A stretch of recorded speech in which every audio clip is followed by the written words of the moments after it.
सभी को नमस्कार। मेरी वॉइस प्रॉपरली आ रही है सभी को? Yes sir. जी, बहुत बहुत धन्यवाद सर कंफर्म करने के लिए।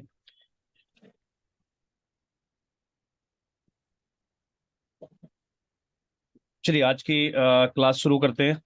आप लोग सभी अपने आप को म्यूट कर लीजिएगा।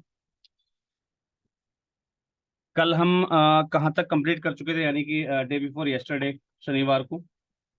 कोई भी साथी बता सकेगा कहाँ तक कंप्लीट कर चुके हैं हम?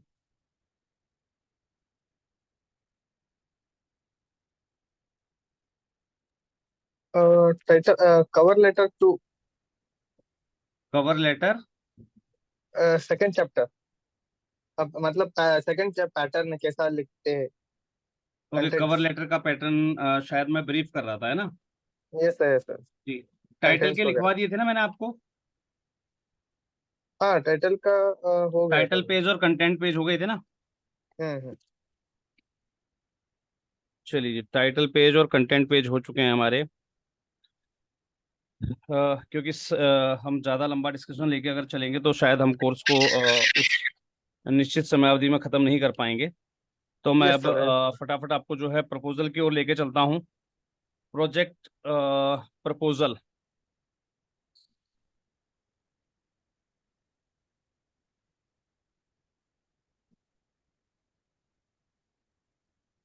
आज हम बात करने वाले हैं प्रोजेक्ट प्रपोजल की।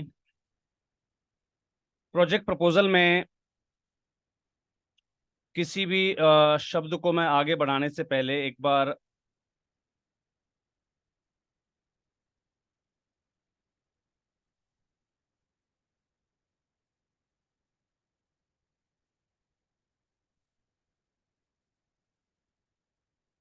जी, वॉइस प्रॉपरली आ रही है मेरी सभी को ना? Yes sir. जी सर, कंटेंट्स का हमने एक फॉर्मेट दे दिया था। सेकंड फॉर्मेट में आपके साथ शेयर कर देता हूँ। कंटेंट पर थे हम। जिन्होंने भी जवाब दिया बिल्कुल सही दिया है, हम कंटेंट फॉर्मेट पे थे। तो कंटेंट का फॉर्मेट नंबर 1 मैंने आपको दे दिया था ना कल?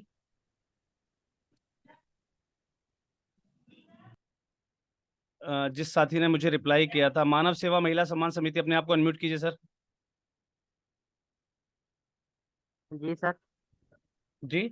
जी हाँ सर, वो फर्स्ट कंटेंट का जो था वो हो गया था सर। सेक्शन थे उसमें, 3 सेक्शन थे, वो हो गया था सर। अच्छा, सेक्शन 1, सेक्शन 2, सेक्शन 3 कंप्लीट हो गया ना सर? जी जी जी सर। चलिए जी। होमवर्क दिए थे दादा। जी, होमवर्क भी दिया था मैंने हाँ आपको लिखने के लिए। हाँ चलिए, होमवर्क हाँ। बाद में चेक कर लेंगे हम अपना। आप लोग मुझे व्हाट्सअप कर ओके दीजिएगा ग्रुप के अंदर। ओके।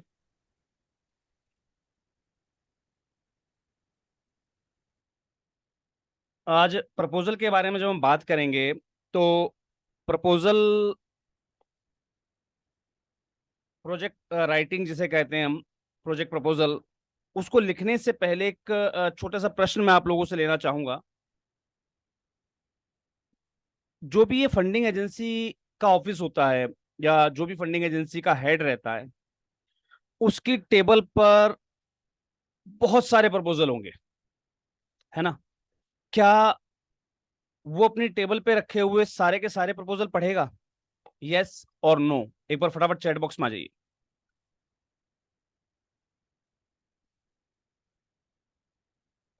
चैट बॉक्स में यस और नो। देखिए, कोई भी फंडिंग एजेंसी है, बड़ी ध्यान से समझने की चीज है। ऐसा नहीं कि हम और आप सिर्फ उसके पास आवेदन कर रहे हैं। दुनिया भर के एनजीओ अप्लाई करते हैं। इन सभी के सभी आवेदनों को क्या वो थोरोली इनसे जाएगा, इनको पढ़ेगा वो? ईच एंड एवरी प्रपोजल को नहीं पढ़ेगा। बिल्कुल सही जवाब। अब वो हर एक प्रपोजल को पढ़ेगा नहीं, तो बड़ी एक डाउटफुल कंडीशन हमारे सामने बन गई कि जब उसे पढ़ना ही नहीं है तो हम प्रपोजल दे क्यों रहे हैं? और अगर वो सबको नहीं पढ़ेगा लेकिन कुछ को तो पढ़ेगा ना? कुछ को पढ़ेगा या नहीं पढ़ेगा? यस और नो? सारे नहीं पढ़ेगा, कुछ तो पढ़ेगा ना? यस और नो? Yes sir. चलिए जी, वो कुछ को पढ़ेगा। वो कुछ कैसे होंगे सर? जिसका प्रेजेंटेशन सॉलिड होगा, ध्यान रखिएगा, जिसका प्रेजेंटेशन सॉलिड होगा वो सिर्फ उन्हीं फाइलों को पढ़ेगा। और याद रखिएगा, एक प्रोजेक्ट प्रपोजल का जो प्रेजेंटेशन होता है ना, वो उसके सेक्शन सबसेक्शन पर डिपेंड करता है। सबसे पहली चीज जो हम सीख चुके, हम जो है इसके अंदर, इससे पहले प्रपोजल से पहले हम दो लेटर लगा चुके हैं, दो पेज लगा चुके हैं। पहले पेज का नाम क्या है? कवर लेटर, है ना। एक वो जब बिल्कुल सुनियोजित ढंग से लिखा गया होगा, अट्रैक्टिव राइटिंग होगी उसके ऊपर, है ना, और कंटेंट उसके अंदर सॉलिड होगा, तो वो उस पेज को पलटेगा, पहली चीज। फिर आएगा वो आपके कंटेंट पर। अब कंटेंट में आपने क्या है, प्रपोजल के बारे में तो कंटेंट राइटिंग करी है ना आपने, प्रपोजल कहां पर कौन से पेज पर क्या क्या चीजें हैं वही तो लिखा आपने कंटेंट के अंदर। तो कंटेंट राइटिंग अगर सॉलिड होगी सेक्शंस और सबसेक्शंस के साथ, तो वो आपके तीसरे पेज यानी कि प्रपोजल राइटिंग वाला जो मेन पेज है आपका, उस फाइल पर पहुंचेगा। और वहां पहुंचने के बाद वो व्यक्ति वहां पर थोड़ा बहुत कंसंट्रेट करे, थोड़े बहुत पेशेंस के साथ उसको पढ़े। उसके लिए जरूरी है आपके प्रपोजल को और ज्यादा अट्रैक्टिव करने की, याद रखिएगा, आपकी प्रपोजल राइटिंग को और ज्यादा अट्रैक्टिव करने की। अब प्रपोजल राइटिंग को और ज्यादा अट्रैक्टिव करने के लिए हम क्या कर सकते हैं? सबसे पहले हम इसके सेक्शंस को पकड़ते हैं, क्योंकि इसमें सारा खेल सबसेक्शन सबसेक्शन हेडिंग्स का है ना। तो सबसे पहला हम कॉलम क्या पकड़ेंगे? आपके सेक्शन का। तो मेजर सेक्शन या मेजर हेडिंग जिसे हम बोलते हैं, उसमें सेक्शन 1 आता है about the organisation. Note down कर लीजिए फटाफट, सेक्शन 1 आता है अबाउट द ऑर्गेनाइजेशन। आप नेशनली काम कर रहे हो, इंटरनेशनली काम कर रहे हो, आप अपने एरिया में काम कर रहे हो, आप अपने जिले में काम कर रहे हो, उससे कोई मतलब नहीं। आप रहेंगे नॉन गवर्नमेंटल ऑर्गेनाइजेशन। और याद रखिएगा, जब भी आप किसी भी फंडिंग एजेंसी को अपने आप को इंट्रोड्यूस करते हैं, उसको आपको फर्स्ट टाइम एप्लीकेंट के रूप में ही अपने आप को रिप्रेजेंट करना है। फर्स्ट टाइम एप्लीकेंट क्यों कहा मैंने? क्योंकि हम हर एक केस में फर्स्ट टाइम एप्लीकेंट ही होते हैं। आपने साल भर पहले प्रोजेक्ट भेजा था, प्रोजेक्ट तो नहीं मिला ना, फर्स्ट टाइम एप्लीकेशन है। सेकंड टाइम एप्लीकेशन केवल एक ही केस में होती है, जहां पर संस्था आपके एक प्रपोजल से सुखी है, मतलब संतुष्ट है, और वो उसको एक्सटेंड कर रही हो, वो उसको एक्सटेंड कर रही हो, केवल उसी केस में। आपको वो नया प्रोजेक्ट दे रही है तब भी आप फर्स्ट टाइम एप्लीकेंट है, क्योंकि उस प्रोजेक्ट के लिए आप फर्स्ट टाइम एप्लीकेंट हैं, याद रखिएगा। तो हमेशा जब भी आप फाइनेंशियल सपोर्ट के लिए अप्लाई करेंगे, आप एक फ्रेश एप्लीकेशन सबमिट करेंगे। पहले आपने क्या भेजा था क्या नहीं भेजा था उसका जिक्र इस प्रपोजल में आपका नहीं होना चाहिए, कि मैंने 2 साल पहले भी आपसे संपर्क करा था, आपसे जवाब मिला था, लेकिन आगे बात नहीं बनी, फलाना ढिमका नहीं। हमेशा एक फ्रेश एप्लीकेंट के रूप में आप अपनी संस्था को यहां पर रिप्रेजेंट करेंगे। दूसरा सेक्शन इसमें क्या होता है? वो होता है आपका अबाउट द प्रोजेक्ट। दो सेक्शन है इसमें मेन, ध्यान रखिएगा, मेन सेक्शन इसमें दो हैं, about the organisation and about the project. तो हम एक एक करके डिस्कशन करते हैं कि अबाउट द ऑर्गेनाइजेशन में हमें क्या क्या लिखना होता है, और अबाउट द प्रोजेक्ट में हमें क्या क्या लिखना है। यहां तक क्लियर है? अभी हम स्टार्ट कर रहे हैं प्रपोजल राइटिंग, और मेरे ख्याल से सब लोग अब प्रेजेंट है। अगर अब भी कोई प्रेजेंट नहीं है तो उसमें मेरी गलती बिल्कुल भी नहीं है। यहां तक सभी लोग ओके हैं? हम प्रपोजल राइटिंग सीख रहे हैं, और उसके अंदर हमने स्टार्टिंग की है कि हम अपने प्रोजेक्ट को, हम अपने प्रपोजल को थोड़ा सा अट्रैक्टिव बनाएंगे। उसके लिए हम इसको दो सेक्शन में बांट रहे हैं, एक अबाउट द ऑर्गेनाइजेशन में, एक अबाउट द प्रोजेक्ट में। अगर यहां तक आप लोग क्लियर हैं तो फटाफट क्लियर लिख दीजिए चैट बॉक्स के अंदर।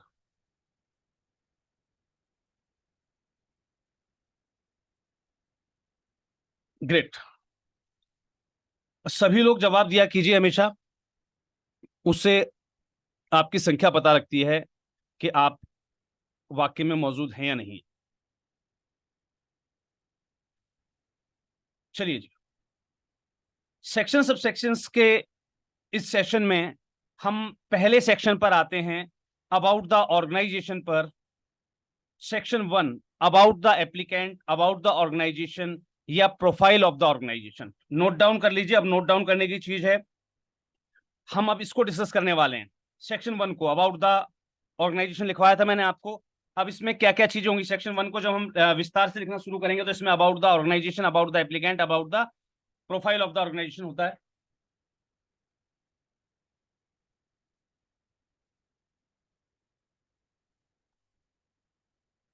पहली चीज, इसका पहला point, name of the organisation.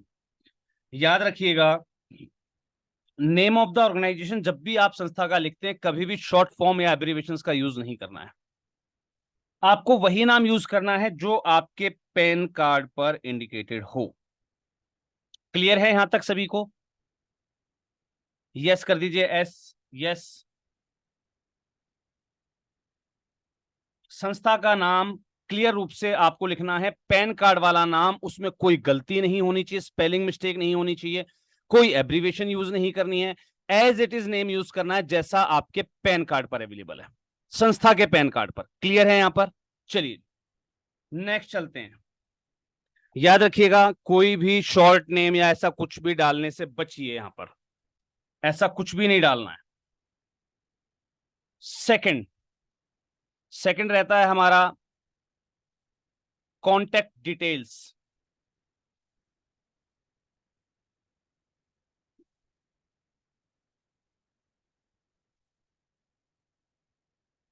Note कर लीजिए, कॉन्टैक्ट डिटेल्स।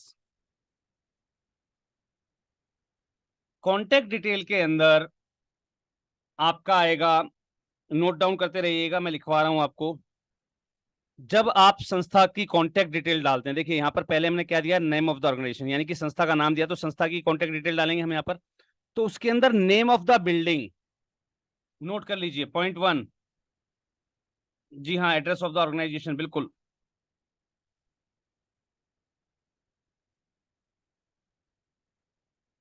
कॉन्टैक्ट डिटेल या एड्रेस ऑफ द ऑर्गेनाइजेशन में आप नोट डाउन कीजिए पहला।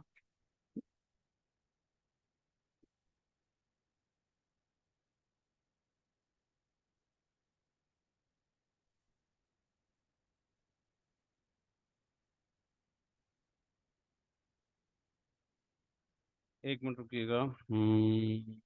चलिए, सेक्शंस में लेके चल रहा हूं, पहले ये नोट डाउन कर लीजिए आप एक बार। सेक्शन 1 के अंदर हम 4 चीजें लेके चलेंगे, name of the organisation, contact detail, उसके बाद रहेगा हमारा लीगल स्टेटस, इसको हम ब्रीफली डिस्क्राइब करेंगे हर एक चीज को।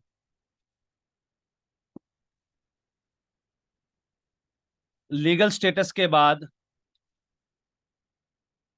चौथा पॉइंट रहेगा हमारा डिटेल्स अबाउट द ऑर्गेनाइजेशन।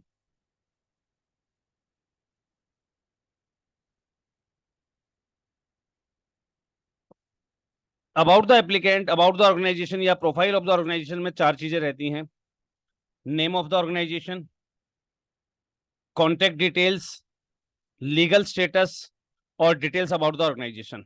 ये 4 चीजें आपकी हेडिंग में होनी चाहिए, ये 4 हेडिंग रहेंगी आपकी। यहां तक ओके है तो ओके लिख दीजिए फटाफट मुझे। इतनी सी चीज ओके समझ में आ गई है तो ओके लिख दीजिए। Name of the organisation, contact detail, legal status, details about the organisation, बस ये 4 पॉइंट हमें उसमें डालने होते हैं। सेक्शन 1 में हमने 2 सेक्शन सीखे इसके अंदर, याद रखिएगा, वापस बता रहा हूं आपको। हमने इसमें 2 सेक्शन सीखे, about the organisation, about the project. तो पहला सेक्शन लेके चल रहे हैं हम, कौन सा? अबाउट द ऑर्गेनाइजेशन वाला, है ना। उसके अंदर 4 हेडिंग बनेंगे आपकी, contact detail, sorry organisation name, contact detail, legal status and details about the organisation.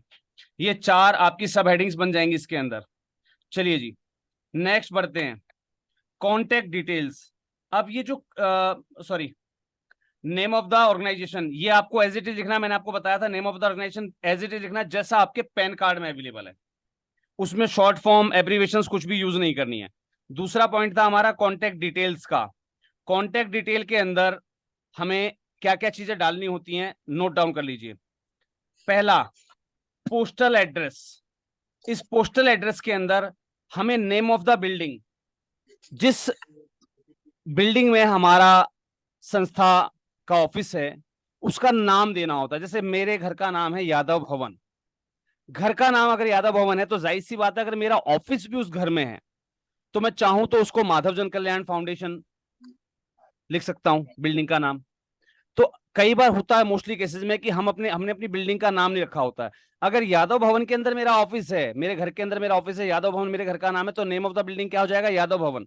अगर मेरे घर का कुछ भी नाम मैंने नहीं रखा हुआ है, जैसे कई लोग छारिया निवास फलाना कुंज लिख देते हैं अपने घर के आगे, उस घर में ऑफिस होता है।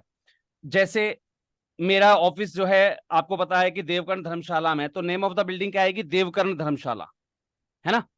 तो ऐसे ही आपकी बिल्डिंग का नाम होना चाहिए, उस पर कौन से फ्लोर के अंदर आपका ऑफिस है, स्ट्रीट नंबर क्या है ना, रोड नंबर या रोड का नाम, है ना, पोस्ट ऑफिस कौन सा लगता है, सिटी कौन सी लगती है, डिस्ट्रिक्ट कौन सा लगता है, पिन कोड क्या लगेगा, स्टेट कौन सा रहेगा, कंट्री कौन सी रहेगी, ये कंप्लीट चीज इसमें डालनी है।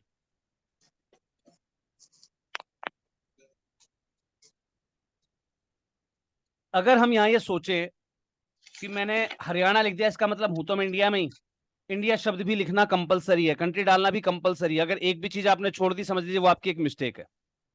कोई भी हमारे प्रोफेशनल राइटिंग के अंदर मिस्टेक नहीं होनी चाहिए। हम अपने लोकल एरिया से शुरू होंगे, गली का नाम, शहर का नाम, जहां से भी वॉइस आ रही है प्लीज अपने आप को म्यूट कर लीजिएगा। सभी अपने आप को म्यूट रखें प्लीज।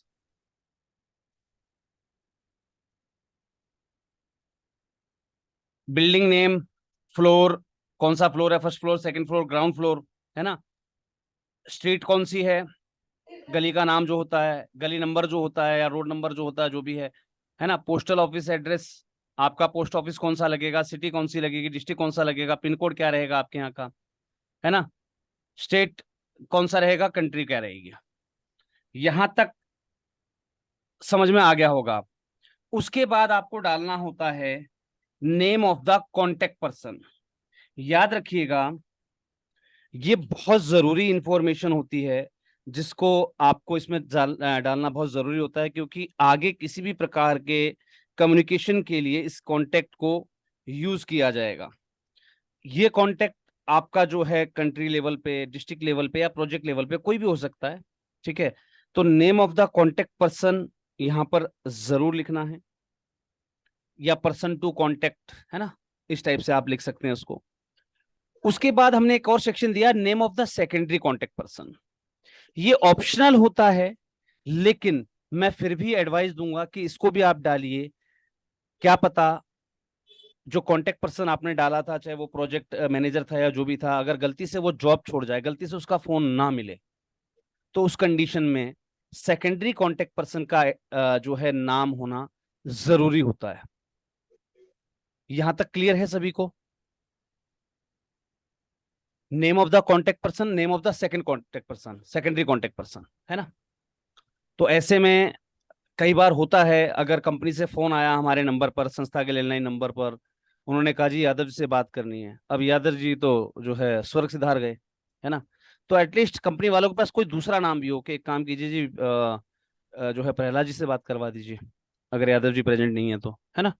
तो name of the contact person और सेकेंडरी कॉन्टेक्ट पर्सन लिखना बहुत जरूरी होता है। उसके बाद आपकी आती है ऑफिशियल कॉन्टेक्ट इंफॉर्मेशन। याद रखिएगा यहां पर हमें सिर्फ नाम देने हैं सेकेंडरी कॉन्टेक्ट पर्सन या फर्स्ट कॉन्टेक्ट पर्सन के। जब आप कॉन्टेक्ट इंफॉर्मेशन देते हैं वो ऑफिशियल देनी है आपको, यानी कि संस्था के ही टेलीफोन नंबर दीजिए आप वहां पर, अगर आप फैक्स यूज करते हैं फैक्स नंबर दीजिए आपका, संस्था का मेल आईडी दीजिए। यहां पर कोशिश कीजिए, सॉरी, कोशिश कीजिए कि संस्था का जो कॉन्टेक्ट ईमेल आईडी है वो ऑफिशियल अकाउंट होना चाहिए। ऑफिशियल अकाउंट मीन टू से जहां तक संभव हो, जैसे इन्फो, प्रोजेक्ट्स, क्वेरी @संस्था.com, संस्था.org, है ना। जिनके पास वेबसाइट होगी उन्हें पता होगा कि जो है प्रोफेशनल मेल आईडीज क्या होते हैं। एक है जनरल मेरा, जैसे माधव जन कल्याण @gmail.com, ये उतना प्रभावकारी नहीं रहेगा अगर मैं इसकी जगह info@madhavjankalyan.org देता हूं तो कोशिश कीजिएगा जो आपका ईमेल अकाउंट है वो प्रोफेशनल हो, ऑफिशियल हो। संस्था की वेबसाइट भी डालिए, अगर सामने वाला व्यक्ति आपको विजिट करना चाहे तो आपकी वेबसाइट बहुत एक इजी मीडियम होती है उसको अपने बारे में बताने के लिए। तो ऑर्गेनाइजेशन का वेबसाइट होना मैंडेटरी हो जाता है थोड़ा सा, तो इसको आप प्रायोरिटी में डालिएगा। जिन संस्थाओं के पास वेबसाइट नहीं है वो अपनी वेबसाइट के काम पर ध्यान देना स्टार्ट कर दीजिए। याद रखिएगा, जब आप टेलीफोन नंबर यूज करते हैं तो उसके सामने कंट्री कोड जरूर लगाना है आपको, +91, उसके बाद 9991997700 है ना, तो वो चीज जरूर लगानी है। जब भी आप ऑर्गेनाइजेशन की वेबसाइट टाइप करने लगे तो उसको कभी भी टाइप मत कीजिए, आपकी वेबसाइट ब्राउजर में खोलिए और उस लिंक को कॉपी पेस्ट कीजिए हमेशा। इससे क्या है, मिस्टेक नहीं होगी, क्योंकि एक छोटी सी मिस्टेक और आपकी साइट से व्यक्ति बाहर, पता लगे वो किसी और की साइट पे पहुंच गया। इन चीजों का आपको बखूबी रूप से ध्यान रखना है। यहां तक अगर सभी को ओके है तो ओके लिख दीजिए फटाफट चैट बॉक्स में, आइए जल्दी।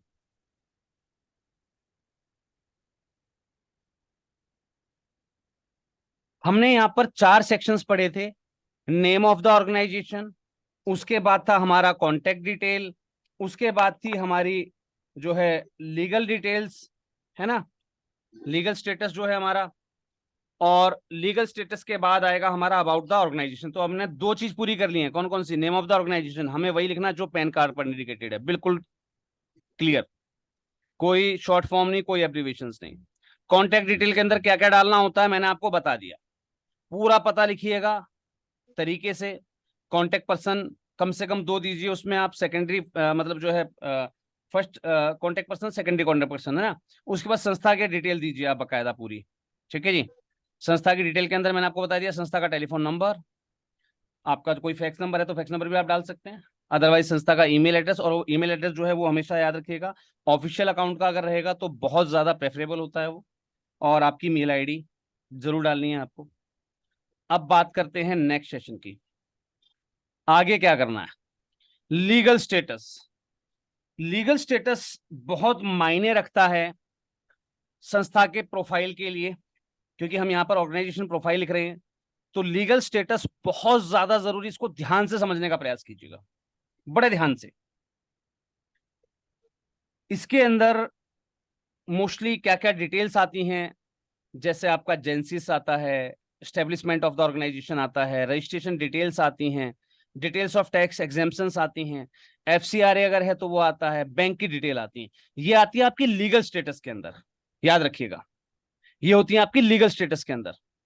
अब सबसे पहले पॉइंट पर चलते हैं, जेनेसिस क्या होता है। जेनेसिस आपकी संस्था का हिस्टोरिकल अकाउंट होता है, संस्था कैसे जो है बनी, संस्था कैसे बनी,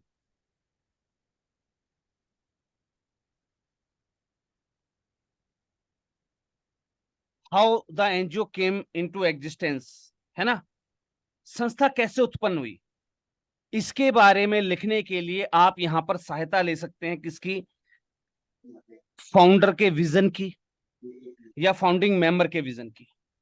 यादव जी की ये मंशाएं थी, उन्होंने ऐसी चीज देखी समाज के अंदर, तो उन्हें लगा कि नहीं ऐसे लोगों का भला करना चाहिए, तो उन्होंने इस ध्येय के साथ, इस उद्देश्य के साथ इस संस्था का शुभारंभ कर दिया, है ना। जेंसिस, जेंसिस समझे आप, फलाने हमारे डायरेक्टर महोदय का ये जो है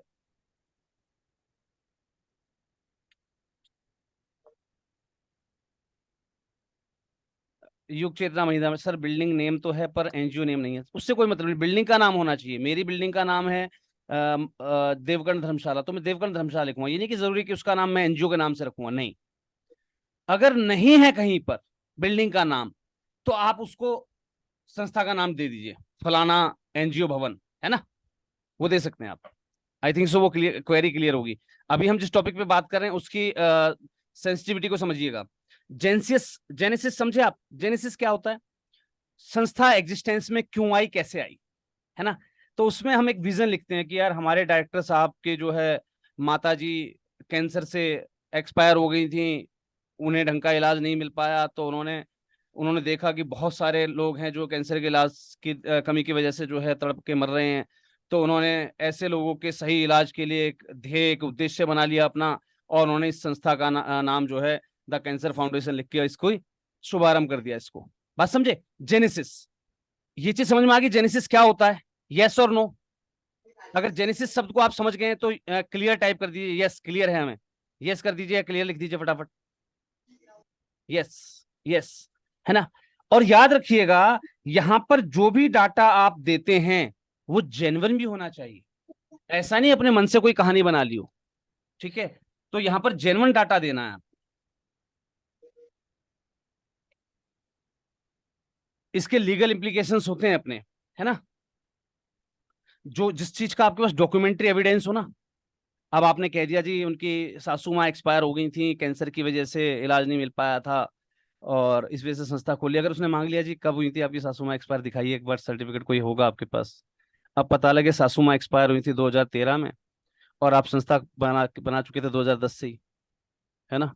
तो ऐसा नहीं करना है। जेन्युइन जिसका डॉक्यूमेंट्री एविडेंस आपके पास हो, हालांकि यहां पर देना नहीं है लेकिन होना चाहिए, यानी कि कहने का मतलब जो भी आप यहां पर डाटा डालें जेनेसिस के अंदर वो आप जेन्युइन डालिएगा। किस उद्देश्य के साथ संस्था खोली गई उसमें आप फाउंडर मेंबर का नाम के साथ आप उसको पूरा कर सकते हैं, भाई फलाने हमारे जो फाउंडर मेंबर हैं उन्होंने इस उद्देश्य के साथ इस संस्था का जो है शुभारंभ किया, ठीक है जी। चलिए जी,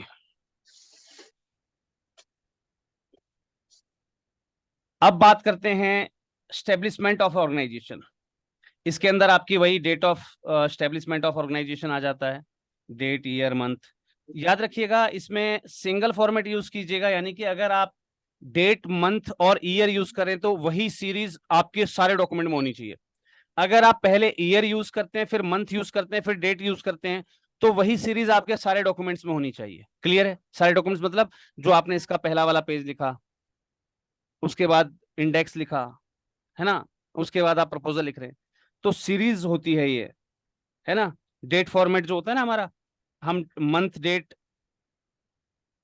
ईयर कर रहे हैं या डेट मंथ ईयर कर रहे हैं या ईयर मंथ डेट कर रहे हैं, वट एवर, है ना। तो वो आपको एक सीरीज ही रखनी है हमेशा। और इसके साथ आपको अपना डॉक्यूमेंट्री प्रूफ जरूर लगाना है। जैसे रजिस्ट्रेशन डिटेल के अंदर आपने जो है एस्टेब्लिशमेंट ऑफ द ऑर्गेनाइजेशन के अंदर आपने जो है लगा दिया, डेट लिख दी, तो उसके साथ एविडेंस लगाना है आपको। सेम वही एविडेंस आपका फिर जो है, क्योंकि एस्टेब्लिशमेंट ऑफ ऑर्गेनाइजेशन आपने संस्था का जब रजिस्ट्रेशन किया तो रजिस्ट्रेशन कार्ड मिला होगा आपको ना, तो वो आपका एविडेंस में लग जाता है। अब दूसरी बात आती है आपकी रजिस्ट्रेशन डिटेल्स।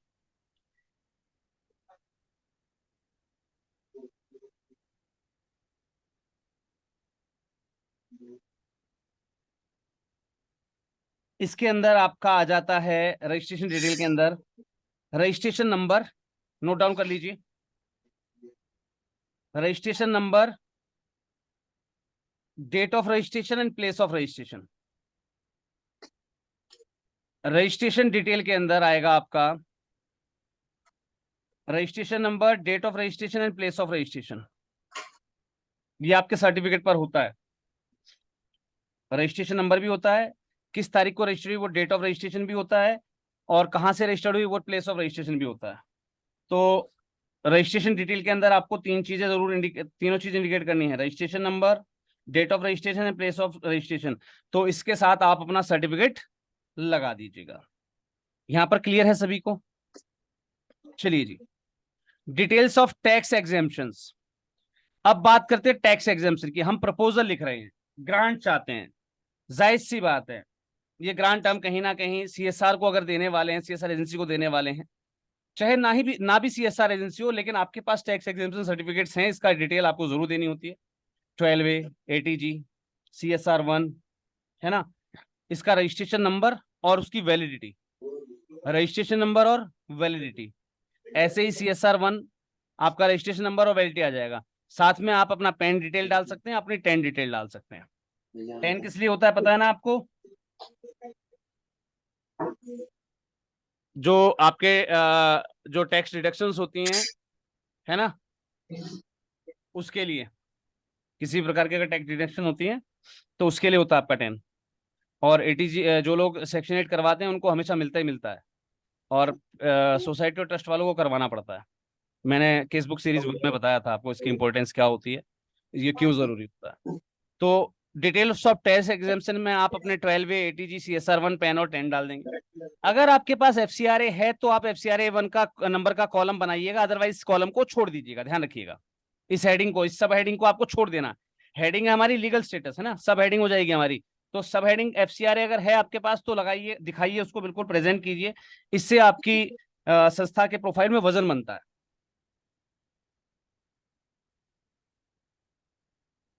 और अगर आप इसको रिप्लेस कर रहे हैं, इसको नहीं लगा रहे, तो ISO सर्टिफिकेशन का आप इसकी जगह यूज कर सकते हैं। FCRA नंबर की जगह आप ISO सर्टिफिकेशन लिख सकते हैं, that you are a ISO certified organisation, और उसका रजिस्ट्रेशन नंबर, उसकी वैलिडिटी आप लिख सकते हैं। उसके बाद देनी होती है आपको अपनी बैंक डिटेल। इसके अंदर क्या क्या चीज होंगी? बैंक का नाम, Punjab National Bank, Sindh Bank, State Bank, what जो भी बैंक है, नेम ऑफ द बैंक। उसके बाद बैंक का address, railway road Bahadurgarh branch है ना, तो जो ब्रांच का नाम होता है ना, वो एड्रेस ऑफ द बैंक में वो आता है आपका। कई बार एड्रेस लंबा भी होता है तो उसको पूरा लिखिएगा जो ब्रांच का एड्रेस होता है। बैंक का कोड, बैंक के कोड के अंदर, बैंक कोड के अंदर 2 कॉलम बनाने हैं आपको, IFSC कोड और माइकर कोड। IFSC और MICR। बैंक से अपनी डिटेल ले आइएगा, आपको पता लग जाएगा कि आपका IFSC क्या है और आपका MICR कोड क्या है। ये दोनों चीज लिखनी जरूरी होती हैं। संस्था का अकाउंट नंबर और संस्था का अकाउंट नेम। संस्था का अकाउंट में जो भी आपने नाम लिखवाया हुआ हो वो लिखना है इसमें। यहां तक क्लियर है आपको? अगर क्लियर है तो CLEAR लिख दीजिए फटाफट, क्लियर। चैट बॉक्स में आ जाइए।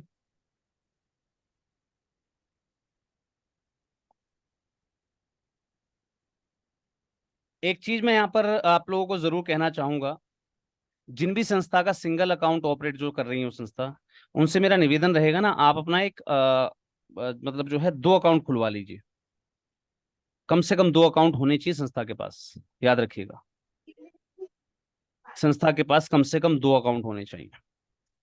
और जब भी आपको कोई ग्रांट मिल जाए तो उस ग्रांट को ऑपरेट करने के लिए एक अकाउंट सेपरेट खुलवाया कीजिए हमेशा। जब भी आपको किसी प्रोजेक्ट की ग्रांट मिले, उसकी सारे ट्रांजेक्शन आप एक सेपरेट अकाउंट से करें, यानी कि उसके लिए एक स्पेशल अकाउंट खुलवाएं। और बैंक में जब वो अकाउंट खुलवाएं तो उसमें बकायदा मेंशन करें कि ये अकाउंट आपने इस उद्देश्य के साथ खुलवाया, आपको फलाने प्रोजेक्ट के लिए ग्रांट मिली हुई है, उस ग्रांट के यूटिलाइजेशन के लिए आपने अकाउंट खोला हुआ है ना, और इसके पूरे होते ही आप इसको बंद कर देंगे। ये भी क्लियर होना चाहिए उसके अंदर, ठीक है? ये बड़ी गहरी चीजें बता रहा हूं मैं आपको, कोई और नहीं बताएगा। और जब भी आप उस पूरे प्रोजेक्ट को करते हैं तो शुरू से लेके लास्ट तक उसी अकाउंट को यूज करना है जिसकी आपने यहाँ पर डिटेल दी हुई है। कहीं भी कैसे भी मेंशन आप करते हैं, यही अकाउंट मेंशन करना है। संस्था के पास वैसे 2 अकाउंट होने चाहिए, मैं फिर बता रहा हूं, नहीं हो तो खुलवा लीजिएगा। और इसके साथ आप जो है डॉक्यूमेंट्री एविडेंस लगा सकते हैं बैंक डिटेल के लिए। आप चाहें तो अपने बैंक के जो एक बैंक सर्टिफिकेशन होता है ना, वो आप लगा सकते हैं। बैंक KYC का एक फॉर्म जो होता है ना, वो आप लगा सकते हैं, जिसे बैंक लेटर भी कहा जाता है, तो वो भी आप लगा सकते हैं चाहे तो। यहां तक सभी को अगर ओके है तो ओके लिख दीजिए, फिर हम आगे बढ़ते हैं। यहां तक अगर ओके है तो ओके लिख दीजिए, फिर आगे बढ़ते हैं। Great, great. स्क्रीनशॉट ले लीजिएगा बेशक, अब मैं नेक्स्ट पेज पर चलने वाला हूं।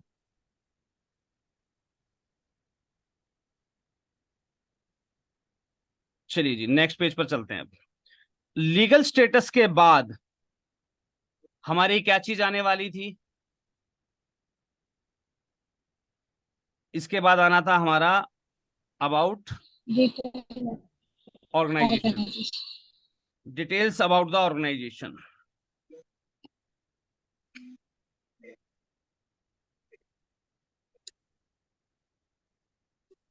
अबाउट ऑर्गेनाइजेशन लिखने के लिए कुछ रिलेवेंट आपको सब हेडिंग्स रहती हैं, इसके बारे में भी बता देता हूं। इसमें ये सारी हेडिंग्स बनेंगी आपकी,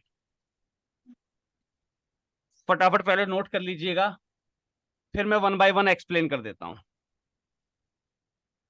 डिटेल्स अबाउट द ऑर्गेनाइजेशन के लिए हमें पहले अबाउट द ऑर्गेनाइजेशन लिखना है, फिर विजन मिशन या गाइडिंग प्रिंसिपल लिखना होता है अपना, की एरियाज ऑफ वर्क लिखना होता है हमें अपना, और जो भी प्रोजेक्ट हमने कंप्लीट कर दी चुके हैं या ऑनगोइंग हैं वो लिखने होते हैं हमें। और इनकी डिटेल, सॉरी, इनकी डिटेल हमें जैसे name of the project, location क्या थी, ड्यूरेशन ड्यूरेशन क्या था उस प्रोजेक्ट का, बेनिफिशरीज कितने थे उसमें या कौन सी कम्युनिटी बेनिफिशरी थी, और फंडिंग सोर्स क्या था। प्रोजेक्ट जब हम अकम्प्लिश या गोइंग प्रोजेक्ट की डिटेल देते हैं तो वो इस टाइप से हमें एक चार्ट बनाना है, उस चार्ट के अंदर देना होता है। उस चार्ट में सारी चीजें होनी चाहिए, name of the project, location, duration, beneficiaries या फंडिंग सोर्स। ये एक बार नोट कर लीजिए, फिर मैं वन बाय वन टॉपिक पर आ रहा हूं।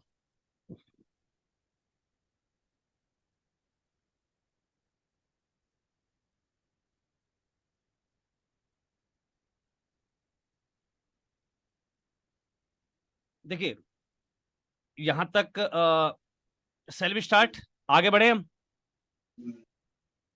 स्टार्ट लिख दीजिए फटाफट चैट बॉक्स में। अगर आप ये नोट डाउन कर चुके हैं और आगे स्टार्ट करें तो फटाफट स्टार्ट लिख दीजिए, START स्टार्ट। चैट बॉक्स में आ जाइए, स्टार्ट लिख दीजिए, पता लगे कि आप एक्टिव हैं। और नोट डाउन करते रहिएगा, मैंने आपको फिर बताया नोट डाउन क्यों करवाता हूं मैं आपको। जिस चीज को आप लिख लेते हैं ना वो आपको वैसे भी उसकी एक ना एक चीज आपको कंठस्थ हो जाती है, याद हो जाती है। लिखने का ये फायदा होता है। कुछ लोग चाहे जो है स्क्रीनशॉट ही ले रहे होंगे केवल, लेकिन कोशिश कीजिए लिखने का साथ साथ। अबाउट द ऑर्गेनाइजेशन, हम संस्था के बारे में बात जब करते हैं तो याद रखिएगा यहाँ पर हमें पेज भरने से मतलब नहीं रखना है। यहाँ पर पेज नहीं भरना है और ज्यादा खींचना नहीं है चीजों को। अबाउट द ऑर्गेनाइजेशन की जब बात आती है तो वहां पर हमें ज्यादा चीजों को खींचना नहीं है और सिर्फ पेज भरने से मतलब नहीं होना चाहिए हमारा। एक्सक्यूज मी दादा। जी दादा ये चेतना महिला मंडल इनका म्यूट कर दो, नहीं तो मुझे पोस्ट करो, मैं म्यूट कर देता हूँ। मैं उनको पर्सनली मैसेज भी युग कर दिया चेतना महिला उनको। मंडल अपने आप को म्यूट कीजिए, अदरवाइज मैं आपको मीटिंग से बाहर कर रहा हूँ। सॉरी टू से, अपने आप को म्यूट कर लीजिए, नहीं तो मैं मीटिंग से बाहर कर रहा हूँ, बाकी लोग डिस्टर्ब हो रहे हैं आपकी वजह से। सर मेरा ऑलरेडी म्यूट है सर। म्यूट होता तो मैम आप नहीं बोल मैम। नहीं रहे होते ना। म्यूट कीजिए इसको एक बार, अभी आपका अनम्यूट हो सर रहा है बार बार। म्यूट ही लिखा आ रहा है सर, कहीं से भी नहीं दिख रहा है। मैम नीचे माइक का निशान होगा उल्टे हाथ पर, उस पर टैप कीजिए, अब हो गया आपका म्यूट। अब इसको ऐसा ही रहने दीजिएगा, इसको छेड़ना नहीं है। कई बार होता है हमें नॉलेज नहीं होती है जिस चीज की, तो ऐसी गलती हो जाती है, कोई बात नहीं, पर सीखने का प्रयास कीजिए। चलिए जी, अबाउट द ऑर्गेनाइजेशन के बारे में जब हम लिखते हैं तो ध्यान रखिएगा यहां पर हमें बड़ा एक ब्रीफ अकाउंट देना होता है। एक ब्रीफ अकाउंट, जब से संस्था खुली है तब से लेके अभी तक का एक brief account about the organisation में, याद रखिएगा। अबाउट द ऑर्गेनाइजेशन में एक ब्रीफ अकाउंट देना, जब से संस्था खुली है तब से लेके अभी तक का। और इसमें जो है फाउंडिंग मेंबर के नाम, मेजर अकम्प्लिशमेंट आपने क्या क्या दिए, है ना, क्या क्या काम आपने कर लिए, है ना, तो वो आप यहां पर दे सकते हैं। अबाउट द ऑर्गेनाइजेशन में पूरी जर्नी लिखनी होती है आपको, और इसके लिए शब्द निश्चित होते हैं। अबाउट द ऑर्गेनाइजेशन 10 से 15 वाक्य, 10 to 15 sentence only, 10 to 15 sentence only. Note down कर लीजिए, 10 to 15 सेंटेंस मैक्सिमम है ये अबाउट द ऑर्गेनाइजेशन। और कब से लिखना है, जब से संस्था स्टार्ट हुई अभी तक की पूरी जर्नी आपको यहां लिखनी है अबाउट द ऑर्गेनाइजेशन में। फिर बात करते हैं विजन, मिशन एंड प्रिंसिपल्स की।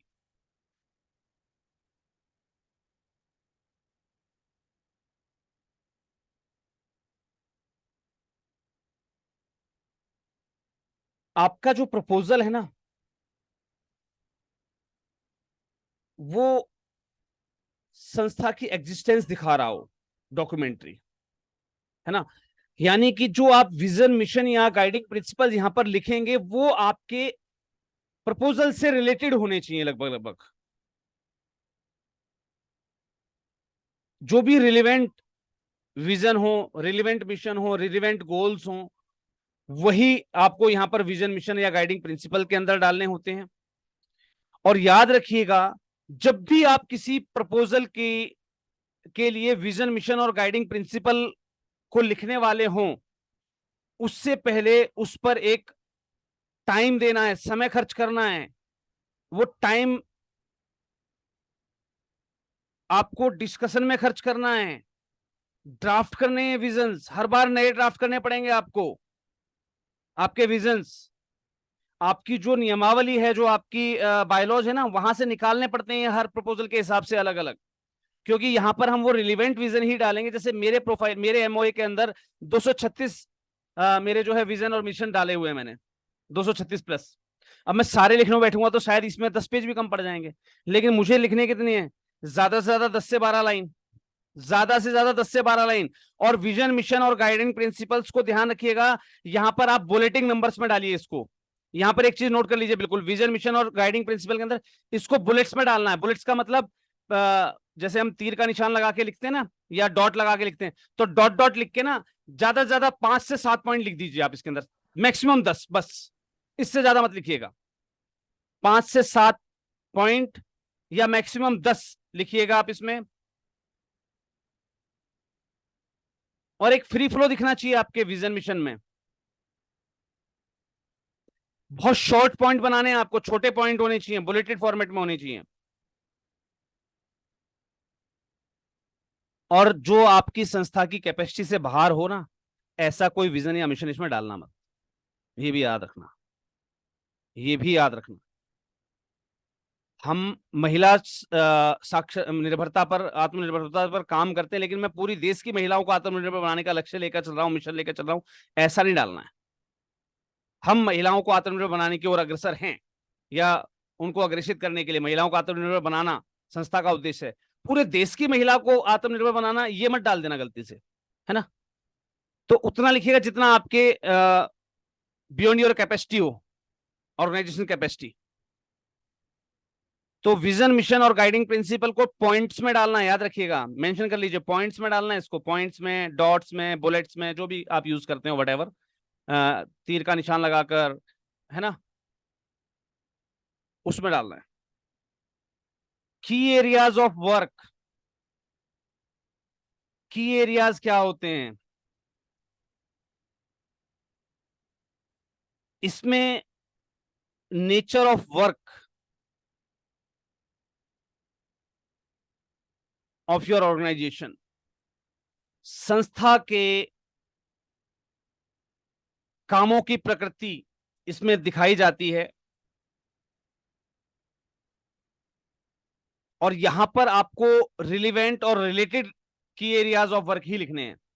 जैसे कि हम बात कर रहे हैं महिला सशक्तिकरण की, तो हमने मास्क बांटे या हम मास्क प्रोडक्शन का काम करते हैं, वो यहां नहीं लिखेंगे। आप सैनिटरी नैपकिन के प्रोडक्शन की यूनिट है आपके पास, आप सैनिटरी नैपकिन का प्रोडक्शन कर रहे हैं या उसके डिस्ट्रीब्यूशन का काम करते हैं, वो की एरिया ऑफ वर्क है। आप स्कूलों में, गर्ल्स स्कूल्स के अंदर महिलाओं को आत्मनिर्भरता या उसकी ट्रेनिंग दे रहे हैं, वो आप यहां डाल सकते हैं की एरिया ऑफ वर्क में आपके, जो रिलीवेंट हो। और जब हम आगे बढ़ेंगे इसमें, तो मैं आपको एग्जैक्ट बताऊंगा कि की एरियाज ऑफ वर्क क्या होता है आपका। की एरियाज ऑफ वर्क मोस्टली जो है आपके नेचर ऑफ वर्क को हिंट करता है, आपका नेचर ऑफ वर्क क्या है, और वो रिलीवेंट होना चाहिए आपके प्रपोजल से।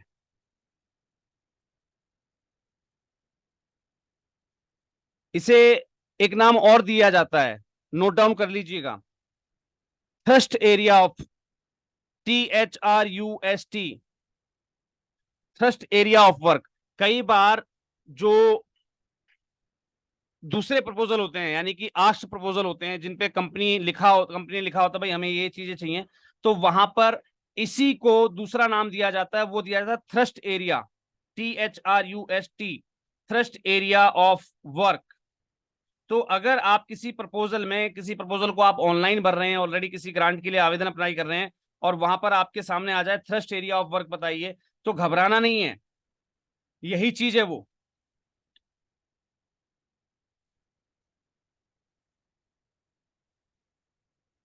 नेक्स्ट आपका होता है प्रोजेक्ट, प्रोजेक्ट्स में आपके जो अकॉम्प्लिश प्रोजेक्ट हैं और ऑनगोइंग प्रोजेक्ट हैं, दोनों की डिटेल आप डाल सकते हैं, लेकिन यहां पर सिर्फ रिलेवेंट प्रोजेक्ट की ही डिटेल डालिएगा। सिर्फ इतना ही बताऊंगा मैं इसके बारे में।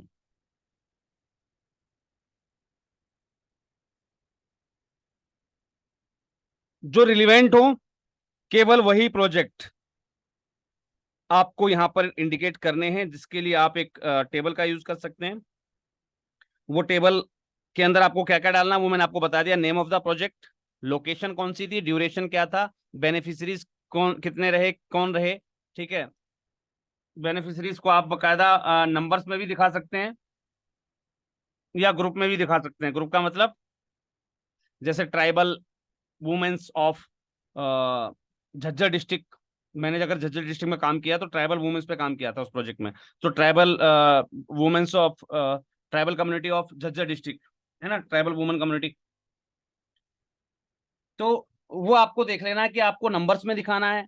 जैसे मैंने सखी प्रोजेक्ट में आज तक 50,000 महिलाओं को सैनिटरी पैड्स डिस्ट्रीब्यूट कर चुका हूँ, तो मैं नंबर ऑफ बेनिफिशरीज भी यहाँ पर दिखा देता हूँ, 50,000, है ना। वो आपको देखना है आपके प्रोजेक्ट नेचर पर। और उसका फंडिंग सोर्स क्या था वो भी आपको इंडिकेट करना होता है। और याद रखिएगा, ये जो कॉलम है, ये जो कॉलम है प्रोजेक्ट, ये आपके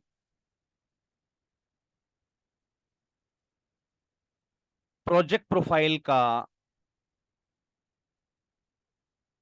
हम दिल भी बोल सकते हैं, धड़कन भी बोल सकते हैं, कुछ भी कह सकते हैं हम इसको। आपने किसी व्यक्ति को पार्सल किया मेरे पास, अगर उसकी धड़कनें चल रही हैं तो शायद मैं उसको अपने पास रखूंगा, और अगर उसकी धड़कनें नहीं चल रही हैं तो मैं उसको रामबाग में डिस्पोज ऑफ कराऊंगा। तो यहां से बहुत बड़ा फर्क पड़ेगा, ये बात याद रखिएगा।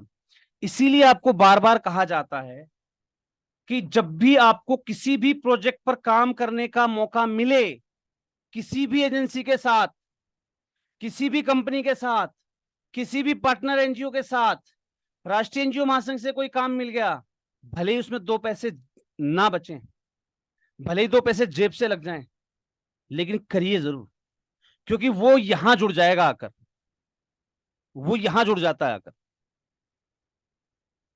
जैसे हमने पीछे अपनी संस्थाओं को सखी प्रोजेक्ट के लिए कहा था, भाई जो भी संबद्ध संस्थाएं सखी प्रोजेक्ट पे काम कर सकती हैं।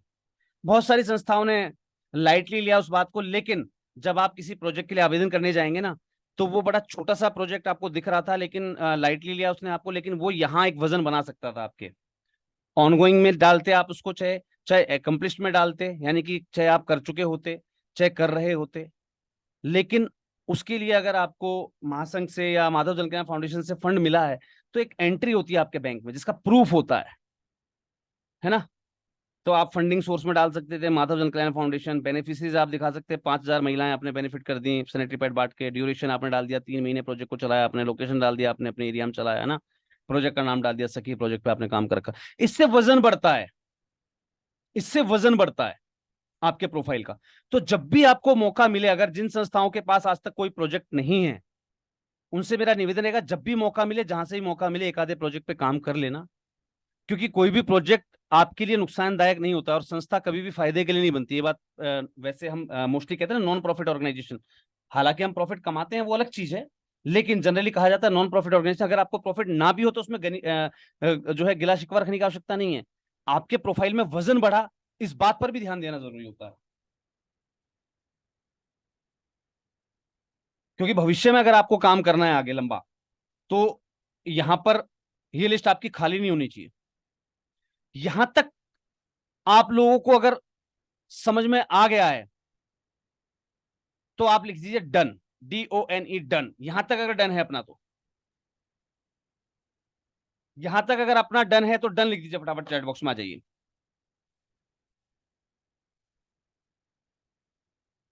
ग्रेट।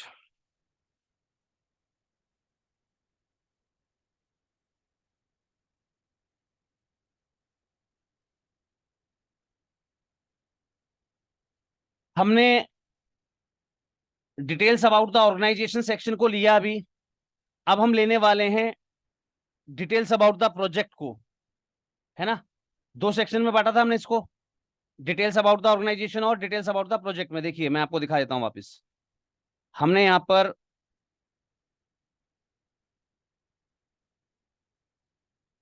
2 सेक्शन लिए थे, about the organisation, about the project. तो हम अबाउट द ऑर्गेनाइजेशन कॉलम को हमने पूरा कर लिया है।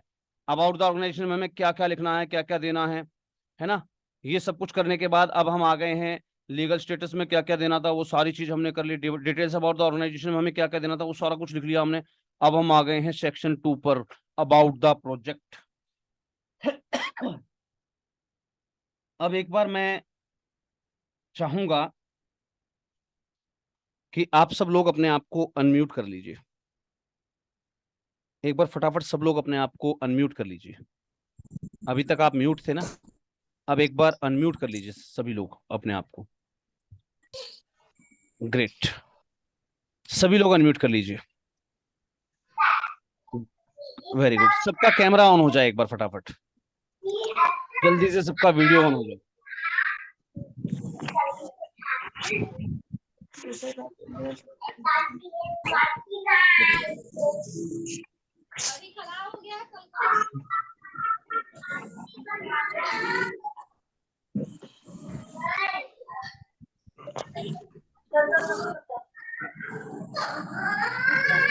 आपने देखा कि यहां तक पहुंचने के लिए हमने कितना सारा काम किया। अभी बड़े ध्यान से सोचना, हम प्रपोजल लिखना सीखने के लिए आए थे, अब हम उस पॉइंट पर पहुंचे प्रपोजल में लिखना क्या है।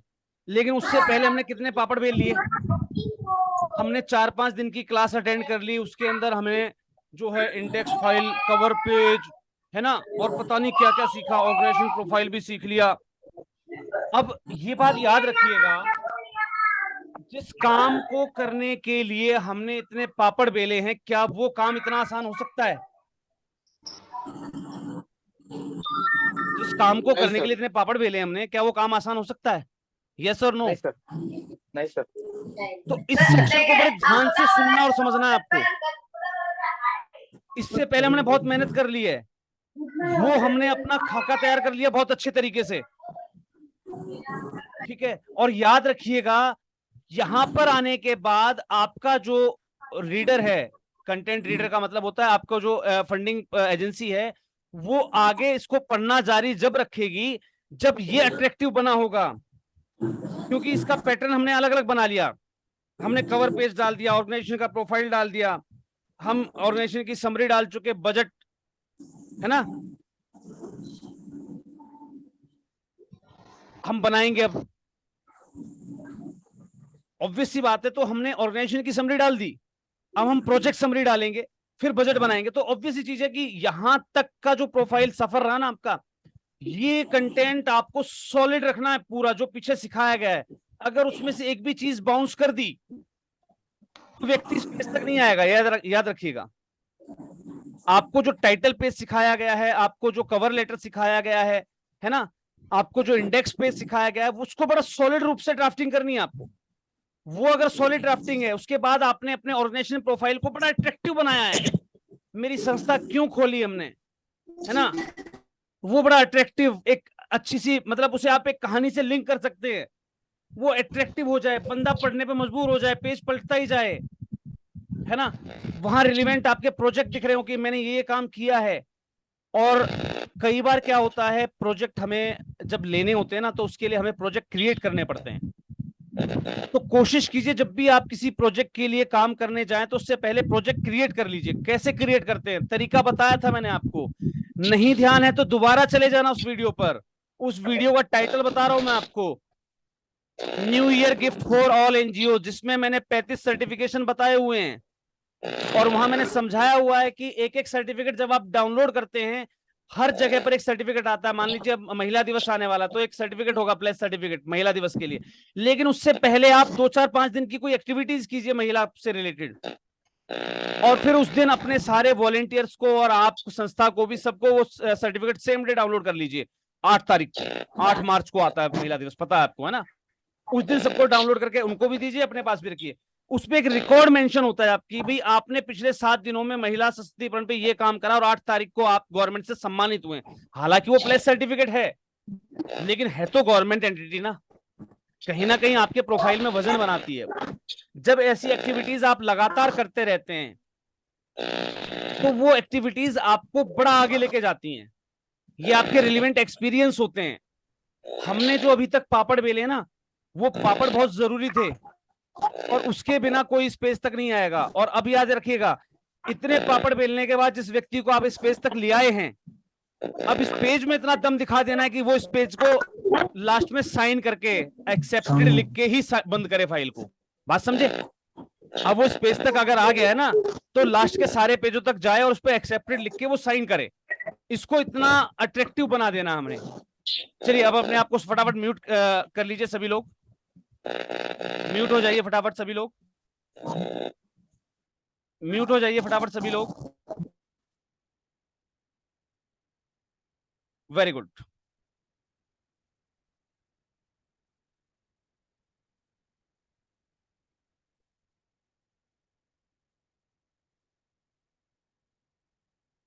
यहां पर याद रखिएगा, अभी तक जो हमने किया उसमें ऑर्गेनाइजेशन का हम जब प्रोफाइल लगा चुके हैं, कवर लेटर लगा चुके हैं, टेबल ऑफ कंटेंट लगा चुके हैं, लगभग 10 15 20 पेज हम कर चुके हैं। क्योंकि जब हम ऑर्गेनाइजेशन प्रोफाइल लगाते हैं उसके साथ हम अपना पीडीएफ लगा देते हैं, सर्टिफिकेट रजिस्ट्रेशन का, बायोलॉज का भी लगा गए होंगे हमने, 1280 भी लगा दिया होगा, है ना। हमने सारी चीजें वहां लगा दी होंगी पहले। तो वो सारे पेज 25वां 30वां पेज होगा उसके सामने, या 27वां 28वां पेज होगा, या 45वां 47वां पेज होगा, मुझे नहीं पता। लेकिन इस पेज पर जब वो व्यक्ति बैठा है ना, तो वो एक चीज को जरूर फॉलो करेगा, आपके पैटर्न को, कि आपने किस पैटर्न के अंदर प्रपोजल अपना दिया है। कवर पेज दिया आपने, ऑर्गेनाइजेशन प्रोफाइल दिया, आप समरी देखेगा वो, फिर बजट देखेगा। तो इस पैटर्न को फॉलो करना बड़ा जरूरी होता है।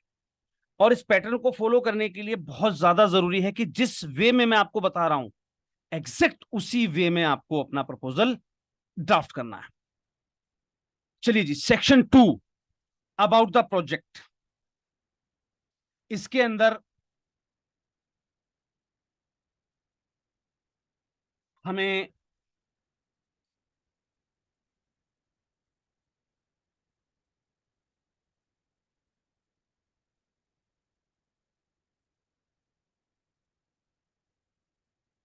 द प्रोजेक्ट प्रपोजल जो है हमारा, उसको हमने 2 पार्ट में डिवाइड कर दिया। उसको हमने कितने पार्टों में डिवाइड करा अपने प्रोजेक्ट को? 2 पार्ट में। वो 2 पार्ट कौन से हैं? पार्ट ए है प्रोजेक्ट समरी। पार्ट ए क्या है? Project summary. और पार्ट बी क्या रहेगा हमारा? Project details. नोट डाउन कर लीजिए। अब मैं एक एक करके इसको एक्सप्लेन करने वाला हूं, प्रोजेक्ट समरी और प्रोजेक्ट डिटेल्स को 1 बाय 1 मैं डिस्क्राइब करने वाला हूं। नोट डाउन कर लीजिएगा, मैं आगे बढ़ रहा हूं। अब द प्रोजेक्ट प्रपोजल टाइटल है हमारा क्या? The project proposal. हम अबाउट अबाउट द प्रोजेक्ट करें ना, तो प्रोजेक्ट प्रपोजल हम लिखने जा रहे हैं। ठीक है जी।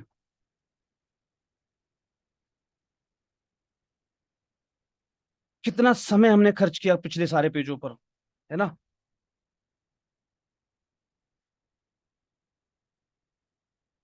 इतना ही समय सामने वाला पढ़ने पे खर्च करेगा, लेकिन उसके बावजूद वो आपके इस पेज को पलटने के लिए एग्री होगा, क्योंकि अभी तक जो आपने लिखा वो सारा बिल्कुल एक प्रोफेशनल वे में लिखा है। अगर उसमें से एक भी चीज आप छोड़ गए, उसमें मेरी गलती मत बताइएगा फिर।